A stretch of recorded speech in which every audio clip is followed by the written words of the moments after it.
भरत जी महाराज जो मृग में आसक्ति कर लिए और अंत समय भी उन्होंने मृग के बारे में सोचा और मृग ही बन गए। क्योंकि शास्त्रों का कथन है अंत में जैसा हम सोचते हैं वैसी हमारी गति होती है। इसलिए अच्छा सोचो और अच्छे रहो, पॉजिटिव, हमेशा अच्छा सोचें। लेकिन हमारे देश की तो एक बड़ी भारी भ्रांति है, अपने पास में चाहे कितना भी दुख हो पर दूसरे को अगर सुख मिल गया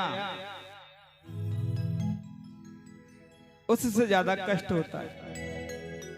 अपने कष्ट से लोग वाग दुखी नहीं है, दूसरों के सुख से दुखी है।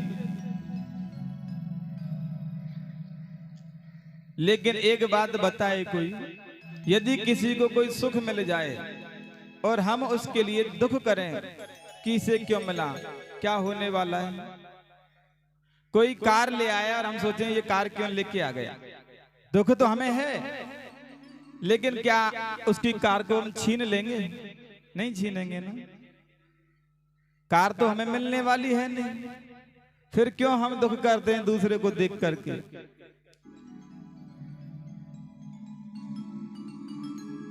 ये भगवान की बड़ी माया है, बड़ी विचित्र माया है भगवान की, जिससे कोई भी पार नहीं गया। फिर भी हमें अपनी बुद्धि के अनुरूप काम करना चाहिए, सोच करके रहना चाहिए।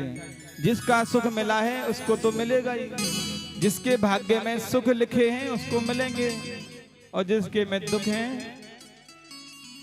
एक बात तो है, किसी ने कार ले ली तो बड़ा दुख होगा, यदि किसी के पास में दुखों का पहाड़ टूट गया तो कोई ये नहीं कहता कि भगवान ऐसा मुझे दे दो, कहता है कोई? सुखों की तो सब कहते हैं कि इसके पास कार आ गई, मेरे पास में भी कार आए। लेकिन यदि किसी पर दुख आ जाए तो किसी ने कहा कि भगवान ये दुख मुझे दे दे, क्योंकि जीव चाहता ही नहीं है, जीव हमेशा अच्छा चाहता है कि जो कुछ भी हो मेरे लिए अच्छा हो। दूसरों का भला हो बुरा हो उससे कोई फर्क नहीं पड़ता, अपना भला होना चाहिए। सुर नर मुनि सबकी यह रीति, स्वार्थ लाग करें सब प्रीति। सबकी रीति है, चाहे वो देवता भी हो, हम तो मानव हैं। देवताओं की, मुनि की, सबकी रीति रहती है कि हमें सुख मिलना चाहिए। सभी लोग स्वार्थ के वशीभूत रहते हैं।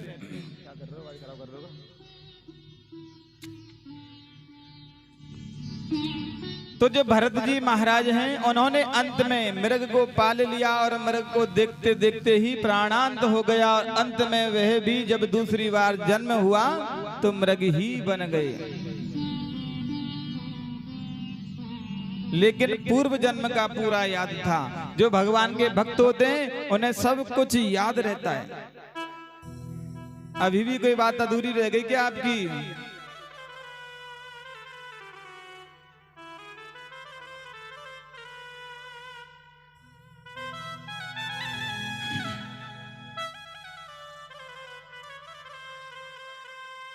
एक माता जी भगवान की पूजा करती, आरती करती, और पूजा आरती करते समय ध्यान घर में रहता। आरती करती जाती, जय जगदीश हरे, अरे रामू जरा देख मोटर चालू तो नहीं हुई। भक्त जनों के संकट, अरे बहू देख सब्जी जल तो नहीं गई। अब बताओ ऐसी आरती करने से क्या मतलब? जब हमारा ध्यान भगवान में है ही नहीं तो दीपक जलाने से क्या मिलने वाला है? कुछ नहीं, सिर्फ अंधकार दूर जरूर हो सकता है अगर रात्रि है तो, दिन में तो वो भी काम आने वाला नहीं है। दिन में तो बहुत बड़ा दीपक जला हुआ है, सूर्य नारायण का प्रकाश मिलता ही है।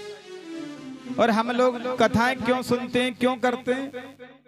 क्योंकि हमारे मन में जो अज्ञान रूपी अंधकार है वो दूर हो। बाहर के अंधेरे को तो भगवान सूर्य नारायण दूर कर देते हैं, लेकिन मन के अंदर जो अंधकार है उसे कौन दूर करे? भगवान की कथाएं उसे दूर कर सकती हैं। तभी तो सूत जी महाराज का स्वागत किया गया कि महाराज आप हमारे हृदय में जो अज्ञान रूपी अंधकार है उसे दूर कीजिए, क्योंकि वहां सूर्य की किरण नहीं पहुंच सकती।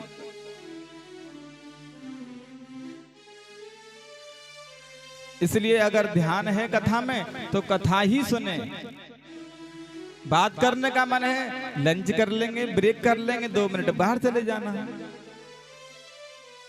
खूब बातें करो फिर।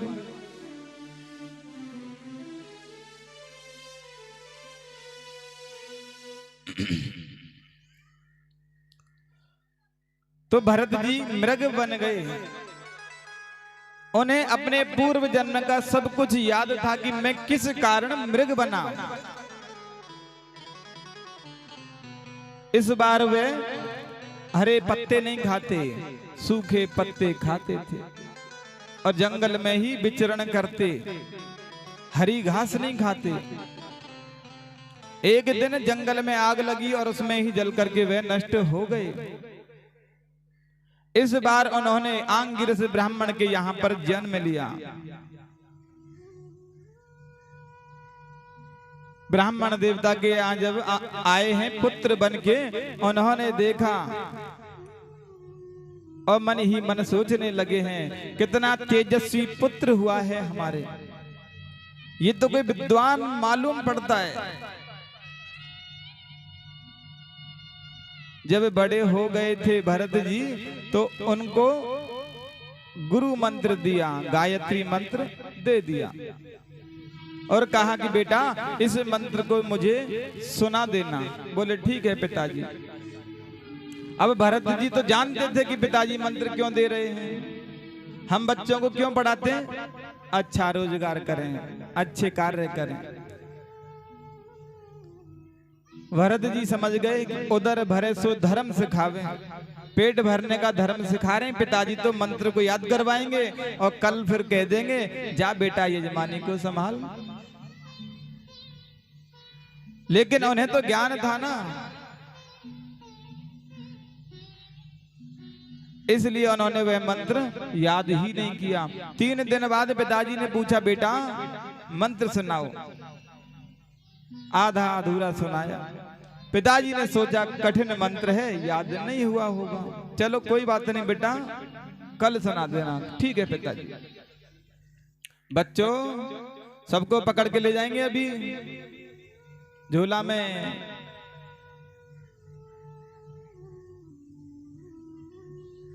बेटा पकड़ उनको, शांत कर।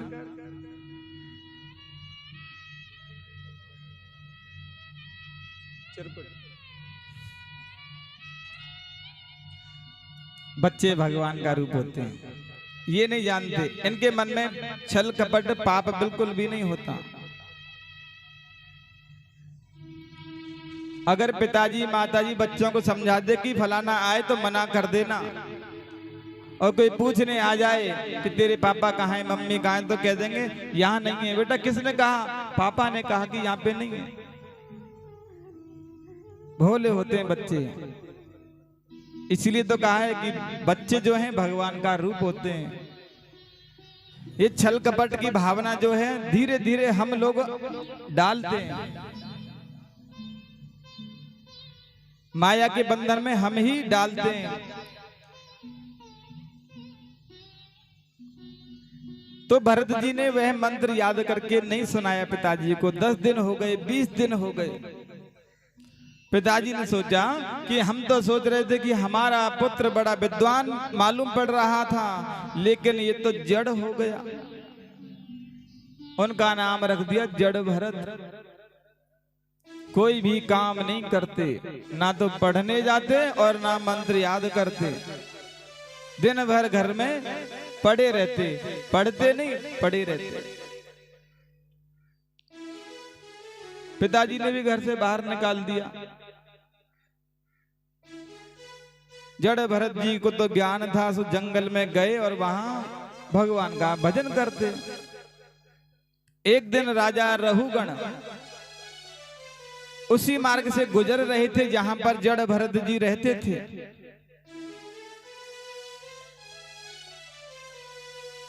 लेकिन क्या हुआ कि 4 कहार होते हैं पालकी में, एक कहार बीमार हो गया।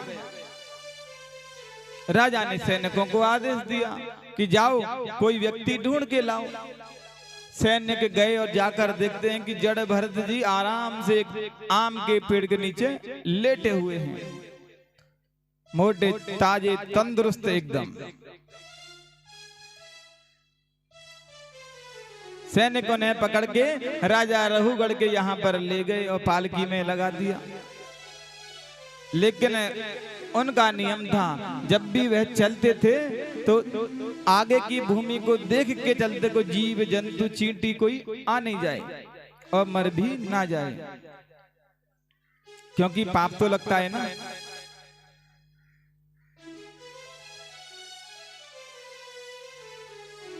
पालकी में लग गए, अब जब चलने लगे हैं, जैसे ही कोई चींटी आ जाती उछल जाते। राजा ने कहा भाई क्या बात है?